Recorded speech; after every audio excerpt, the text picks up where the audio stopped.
अकबर का साला हमेशा से ही बीरबल की जगह लेना चाहता था।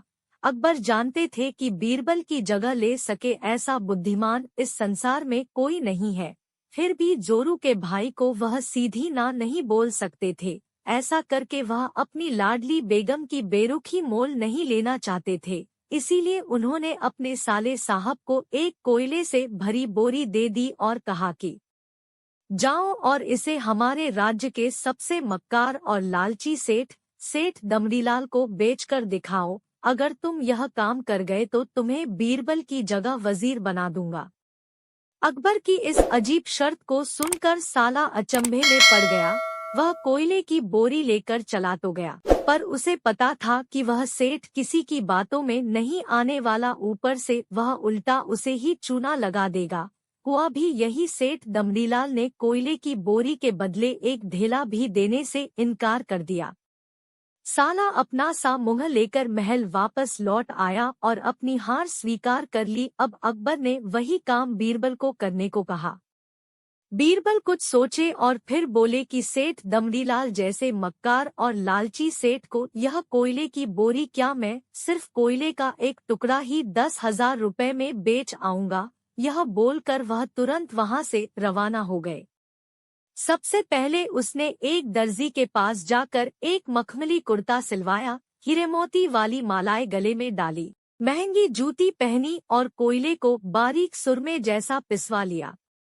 फिर उसने पिसे कोयले को एक सुरमे की छोटी चमकदार डिब्बी में भर लिया। इसके बाद बीरबल ने अपना भेष बदल लिया और एक मेहमान घर में रुककर इश्तिहार दे दिया कि बगदाद से बड़े शेख आए हैं, जो करिश्माई सुरमा बेचते हैं, जिसे आंखों में लगाने से मरे हुए पूर्वज दिख जाते हैं, और यदि उन्होंने कहीं कोई धन गाड़ा है तो उसका पता बताते हैं।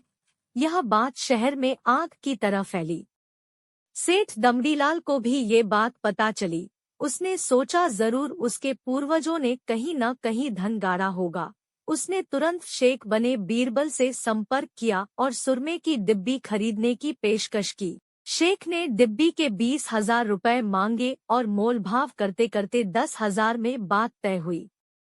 पर सेठ भी होशियार था। उसने कहा, मैं अभी तुरंत ये सुरमा लगाऊंगा और अगर मुझे मेरे पूर्वज नहीं दिखे तो मैं पैसे वापस ले लूंगा। बीरबल बोला, बिल्कुल आप ऐसा कर सकते हैं। चलिए शहर के चौराहे पर चलिए और वहां इसे जांच लीजिए। सुरमे का चमत्कार देखने के लिए भीड़ इकट्ठा हो गई।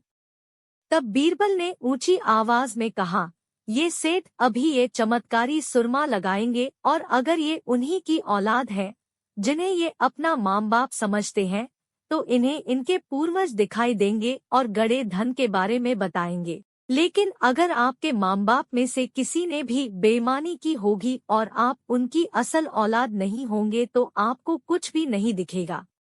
और ऐसा कहते ही बीरबल ने सेठ की आंखों में सुरमा लगा दिया। फिर क्या था, सिर खुजाते हुए सेठ ने आंखें खोली। अब दिखना तो कुछ था नहीं, पर सेठ करे भी तो क्या करे। अपनी इज्जत बचाने के लिए सेठ ने 10,000 बीरबल के हाथ थमा दिए और मुंह फुलाते हुए आगे बढ़ गए। बीरबल फौरन अकबर के पास पहुंचे और रुपए थमाते हुए सारी कहानी सुना दी। अकबर का साला बिना कुछ कहे अपने घर लौट गया और अकबर बीरबल एक दूसरे को देखकर मंद मंद मुस्काने लगे। इस किस्से के बाद फिर कभी अकबर के साले ने बीरबल का स्थान नहीं मांगा। मुख्य पृष्ठ, अकबर बीरबल की कहानियां। मुख्य पृष्ठ, संपूर्ण हिंदी कहानियां।